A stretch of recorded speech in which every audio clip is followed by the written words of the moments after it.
Bago ka magpatuloy, pakinggan mo muna to.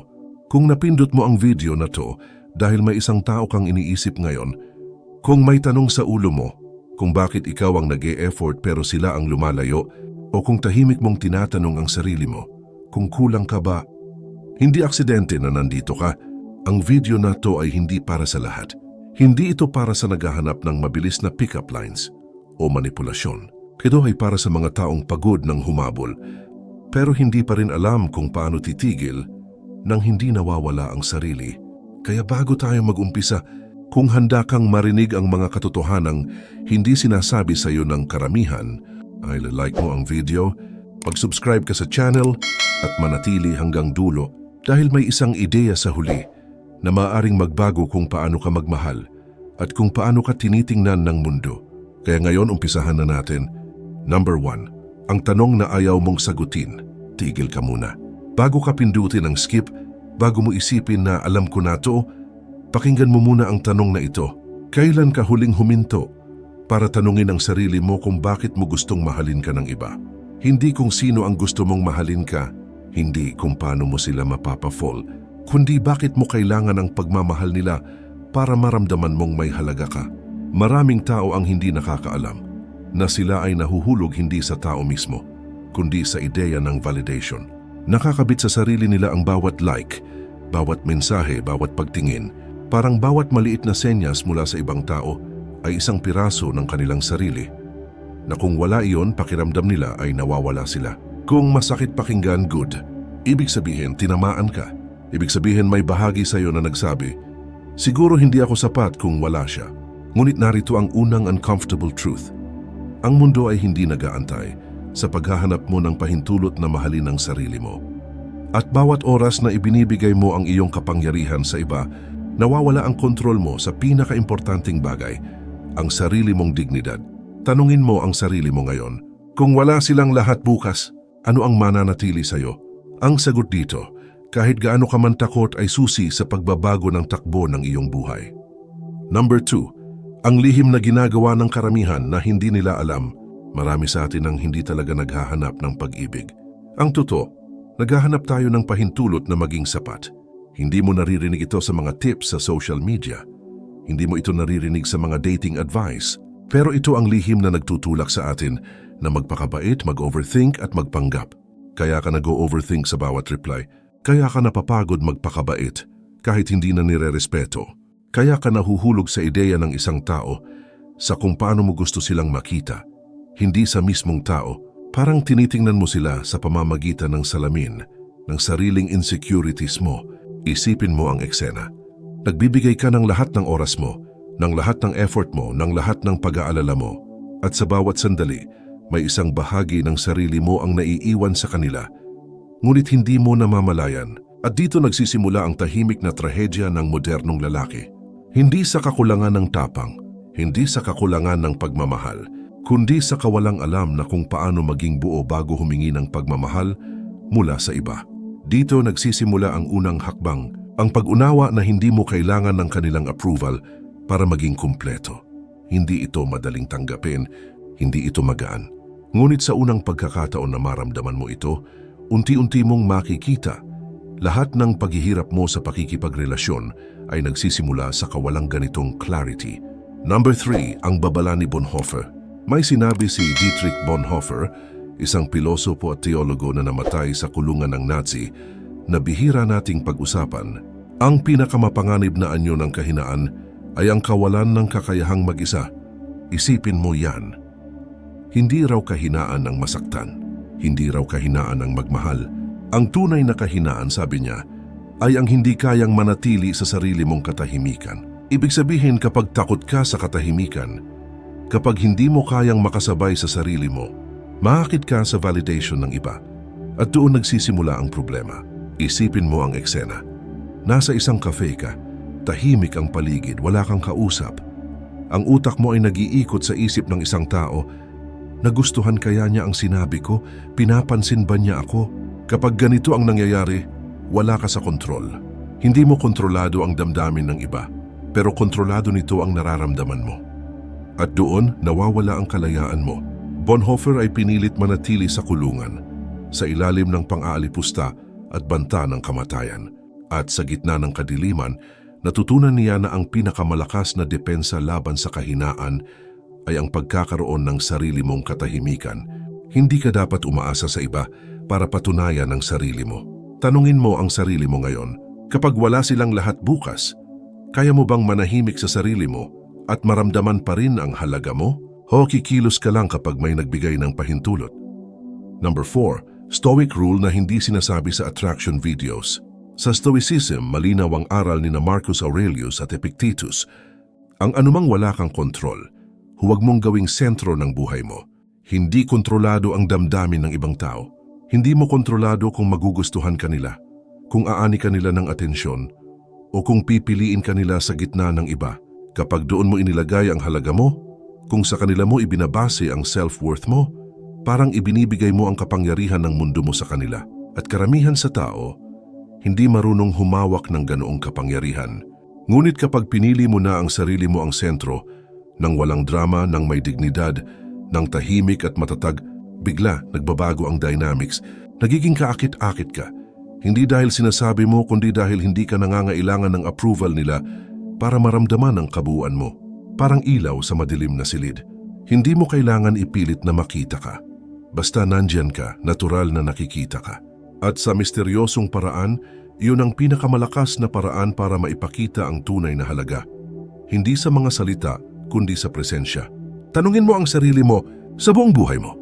Ilang oras ang nawala sa iyo sa paghabol sa atensyon ng iba?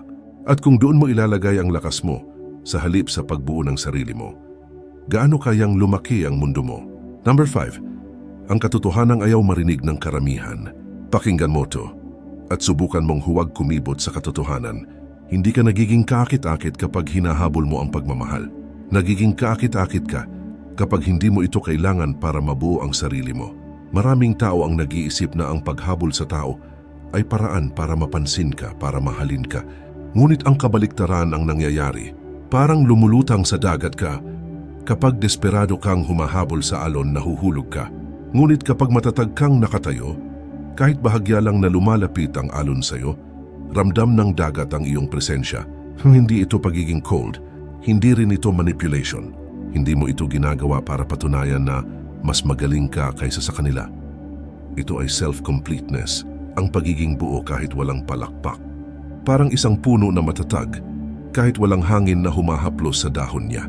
Hindi kailangan ng papuri para magpatuloy sa paglaki. Hindi kailangan ng atensyon para malaman na malakas ka. Tanungin mo ang sarili mo, kapag wala silang lahat bukas, may mananatili ba sa iyo na matatag? O lahat ba ng lakas mo at saya mo ay nakatali sa kung sino ang nasa tabi mo ngayon? Number 6. Nietzsche at ang tahimik na lakas. Sabi ni Nietzsche, "He who despises himself still respects himself as one who despises." Parang paradox, di ba? Kahit ang taong galit sa sarili, umiikot pa rin ang mundo niya sa sarili niya. Nakakapit siya sa sariling galit, sa sariling insecurities, at doon niya hinahanap ang halaga. Ngunit may isang klase ng tao na mas bihira kaysa sa lahat. Ang taong tahimik na buo, ang hindi nagpapakita ng value para lang tanggapin, ang hindi naghahabol, hindi nagpapaapekto sa opinyon ng iba. Iyan ang tao na nakakaakit hindi sa salita, kundi sa presensya. Parang isang ilaw sa madilim na silid. Hindi mo kailangan ipilit na mapansin, basta nandyan ka, nararamdaman ka. Ang taong ito, kapag nandoon, natural na humihinto ang tao sa paligid niya. Kapag nawala, nararamdaman ang kawalan. Hindi dahil perpekto siya, kundi dahil buo siya kahit wala ang iba. Tanungin mo ang sarili mo, ilang oras sa buhay mo ang naubos mo sa paghahanap ng approval? At kung doon mo ilalagay ang lakas mo sa halip na maghabol sa iba, gaano kalaki ang pwedeng lumago sa iyo, sa buhay mo, sa respeto mo sa sarili mo, sa presensya mo sa mundo? Number 7. Ang presensyang hindi makalimutan.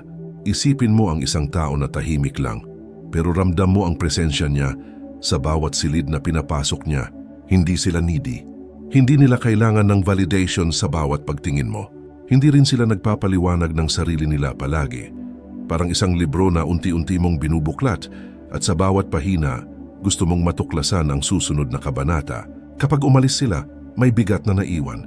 Hindi mo maipaliwanag, pero ramdam mo ang puwang nila. Kapag nanahimik, May saysay ang katahimikan. Hindi sila nag-uusap para punan ang espasyo. Ang espasyo mismo ang nararamdaman mo dahil naroon sila. Hindi dahil perpekto sila, kundi dahil hindi nila hinahabol ang atensyon mo. Hindi nila kinakalakal ang pagmamahal mo para sa sarili nilang kahalagahan. Ang presensyang ganito sa mundo ng ingay at desperasyon ay bihira. Kaya kahit hindi sila nagsasalita o gumagawa ng labis na effort, ramdam ka agad ang epekto nila. Tanungin mo ang sarili mo, ilang tao sa paligid mo ang ganito? At kung magpapakatatag ka rin sa sarili mo, paano magbabago ang paraan ng pagtingin nila sa iyo? Hindi dahil pilit mong ipapakita, kundi dahil natural nilang nararamdaman ang presensya mo. Number 8. Ang psychology na hindi komportable. Narito ang hindi sinasabi ng karamihan, mas minamahal ng tao ang mga hindi nila lubos na maangkin. Hindi ito masama, hindi ito manipulative. Ito ay simpleng batas ng sikolohiya ng tao. Ang utak natin ay mas naakit sa misteryo kaysa sa sagot.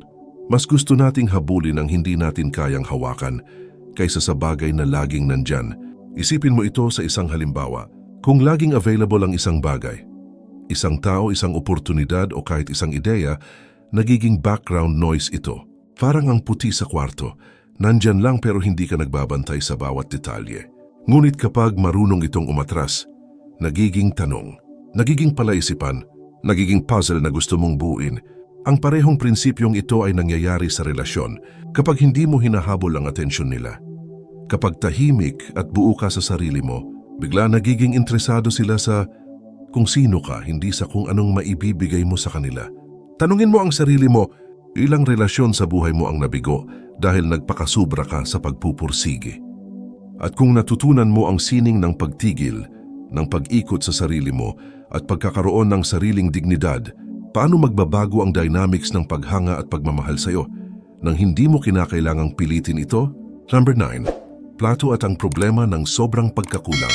Sa symposium, sinabi ni Plato na ang pag-ibig ay isang paghahangad. Hindi sa tao mismo kundi sa kulang sa atin. Sa madaling salita, hinahanap natin sa iba ang mga piraso ng sarili natin na sa tingin natin ay wala. Ngunit may isang mahirap tanggapin na katotohanan. Kapag sobra mong ipinakita ang kakulangan mo, lahat ng pangangailangan mo, lahat ng insecurities mo, lahat ng pakiusap mo para mahalin ka, nawawala ang misteryo. Parang isang liham na binasa mo na ng ilang ulit. Sa una may excitement, may curiosity. Ngunit kapag paulit-ulit na, parang nakikitang muna ang lahat ng eksena bago pa man ito mangyari. Nawawala ang sorpresa, nawawala ang pagkagusto, nawawala ang tanong na ano ang susunod. At kapag nawala ang misteryo, nawawala rin ang pagnanasa. Dahil ang utak ng tao ay mas naakit sa palaisipan kaysa sa kasagutan. Mas gusto natin ng hamon kaysa sa bagay na sobra ng ibinibigay. Tanungin mo ang sarili mo sa lahat ng relasyon mo. Ilan ang nawala dahil sobra mong ipinakita ang kakulangan mo? At kung marunong kang manatiling buo, tahimik at may dignidad, paano magbabago ang paraan ng pagmamahal sa iyo ng tao nang hindi mo kailangan pilitin? Number 10, ang masakit na realisasyon. Ngayon, isang brutal ngunit mahalagang katotohanan, kung mas nag-i-effort ka at mas lumalayo sila, hindi ka minamalas. Hindi ito swerte o malas, ito ay simple psychology. Iniiwan mo lang ang sarili mo. Sa sobrang pagbibigay mo ng halaga sa kanila, nakalimutan mo ang pinakamahalagang tao sa buhay mo. Ikaw mismo, ang presensya mo, dignidad mo, at lakas mo ay nakatali sa opinyon at atensyon ng iba.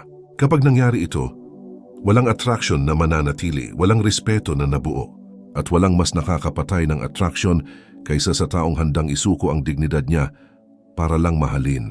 Parang isang ilaw na pinatay ng sarili nito para lamang magbigay liwanag sa iba. Pagkatapos ng ilang sandali, napapansin mong ang liwanag ay wala na at ang ilaw mismo ay nasusunog. Ngunit may liwanag sa dulo kapag natutunan mong hindi ibinabase ang halaga mo sa iba. Kapag natutunan mong magpatatag sa sariling katahimikan, hindi ka lang nagiging kaakit-akit. Nagiging presensya ka, nagiging tao na kahit iwan, hindi kailanman nakakalimutan. Tanungin mo ang sarili mo kung bukas, walang sino man ang magpapakita ng atensyon sa'yo. May mananatili ba sa'yo na lakas, dignidad at presensya? Kung oo, iyan ang simula ng isang tunay na transformation. Isang buhay kung saan hindi ka na nag-aabang ng pahintulot na mahalin dahil alam mo na Mahalaga ka na kahit wala sila. Number 11. Ang tanong na hindi mo maiwasan. Kung mawala silang lahat bukas, may matitira ba sa'yo? Hindi lang simpleng tanong ito. Ito ang tanong na huling nagtatanong sa'yo sa gabi habang tahimik ka sa kwarto. Habang nakatitig ka sa kisame at naririnig ang tunog ng sariling hininga, nagtatanong ang puso mo. Ano ang tunay na pag-iral ko kung wala sila? May prinsipyo ka ba? May direksyon sa buhay na hindi nakadepende sa opinyon nila? May passion ka ba na tumatakbo kahit walang pumupuri? O ikaw ba ay salamin lang ng taong kaharap mo? Kapag kasama sila, nagiging mas mabait ka, mas maayos ka, mas kaakit-akit. Kapag wala sila, nawawala rin ang lahat ng magic mo. Isipin mo ang mga nakaraang relasyon, mga kaibigan, o mga taong minahal mo. Ilang beses ka nang nagbago para lang sa kanila. Ilang beses ka nang nagbigay ng bahagi ng sarili mo na hindi mo dapat ibigay para lang mapansin. At dito pumapasok ang pinaka-uncomfortable na katotohanan. Kung walang ibang tao sa paligid mo, sino ka ba talaga? At kung hindi ka alam ang sagot dito, walang attraction, walang pagmamahal, walang presensya na mananatili sa'yo, maliban sa validasyon na hinahanap mo sa iba. Number 12. Ang stoic way ng paglayo. Ngunit may paraan para hindi ka mawala ng sarili mo. Ang paraan ng stoic. Ang stoic ay hindi lumalayo para manakit. Hindi siya umiwas dahil galit siya o dahil gusto niyang parusahan ng iba. Lumalayo siya para igalang ang sarili niya. Isipin mo ito. Parang isang puno sa gitna ng bagyo, hindi ito natitinag dahil sinusunod nito ang kung sino ang humahaplos sa kanya. Nakatayo siya dahil alam niya kung sino siya, hindi dahil sa papuri ng hangin o ulan. Hindi siya nananahimik para manipulahin o para mapag-isipan ng iba. Nananahimik siya dahil hindi niya kailangang ipagsigawan ng halaga niya. Hindi niya kailangang ipakita sa buong mundo na karapat-dapat siya sa pagmamahal, respeto o atensyon. At dito nagbabago ang dynamics. Kapag ang isang tao ay tahimik pero buo, natural na naakit ang iba. Hindi dahil sa effort, hindi dahil sa pangungulit, hindi dahil sa dramatikong gestures, kundi dahil ang presensya niya ay may bigat, may dignidad at may kapangyarihan, isang tahimik na karisma na hindi mo malilimutan. Tanungin mo ang sarili mo ngayon, kung matutunan mo ang sining ng paglayo ng may dignidad, kung matutunan mong hindi ipagkakait ang kapangyarihan mo sa sinuman, paano magbabago ang lahat ng relasyon mo sa hinaharap? Paano magbabago ang paraan ng tao sa paligid mo? At higit sa lahat, paano magbabago ang pananaw mo sa sarili mo? Ngayon pakinggan mo ito, ang pinakamalakas na aral sa lahat. Kapag tumigil kang manghingi ng pagmamahal, doon ka nagsisimulang maging presensya, hindi option. Hindi ka nagiging kaakit-akit dahil sa effort mo. Hindi ka nagiging espesyal dahil sa drama o pagpapaliwanag mo. Nagiging kaakit-akit ka dahil buo ka sa sarili mo. Nagiging mahalaga ka dahil hindi mo ibinabase ang halaga mo sa iba. At sa ganitong paraan, kahit lumayo sila, kahit hindi sila bumalik, hindi ka mawawala sa alaala ng mundo, sa alaala nila, at higit sa lahat, sa sarili mo. Tanungin mo ang sarili mo, manhi anong klase ng tao ang gusto mong maging? Isa ba na palaging humahabol? Palaging nangangailangan, palaging umaasa sa ibang tao? O isa ka ba na tahimik, buo at may dignidad, na kahit wala ang iba, may sariling liwanag na hindi mapapatay? Ito ang simula ng tunay na transformation. Hindi ito instant, hindi ito madali. Ngunit sa bawat hakbang na tinutuntun mo sa landas ng sariling pagkakumpleto, ang mundo ay unti-unti mong mababago. Hindi dahil pilit mong iniimpluwensyahan ng iba, kundi dahil nagiging buo at presensya ka sa sarili mo. Kung natamaan ka sa video na ito, kung may kahit isang bahagi ng puso mo ang tumunog habang pinapakinggan mo ito, gawin mo ito ngayon. Kilike ang video para suportahan ng content na nagbibigay ng tunay na aral, hindi lang libangan. Mag-subscribe sa channel at pindutin ang notification bell para lagi kang updated sa mga philosophy at stoic lessons na makakatulong sa personal growth mo. I-share ang video sa kaibigan o sa taong gusto mo rin maintindihan ang lihim ng presensya at dignidad. At higit sa lahat, tandaan mo, ang pinakamahalagang relasyon sa buhay mo ay ang relasyon mo sa sarili mo. Kapag natutunan mo ito, wala nang pwedeng magtanggal sa halaga mo. Hindi ang opinyon ng iba, hindi ang rejection, at hindi ang anumang panlabas na pangyayari. Manatili sa sarili mo, maging buo, at hayaan ang mundo na sundan ka, dahil iyon ang pinakamalakas na anyo ng pagmamahal at respeto.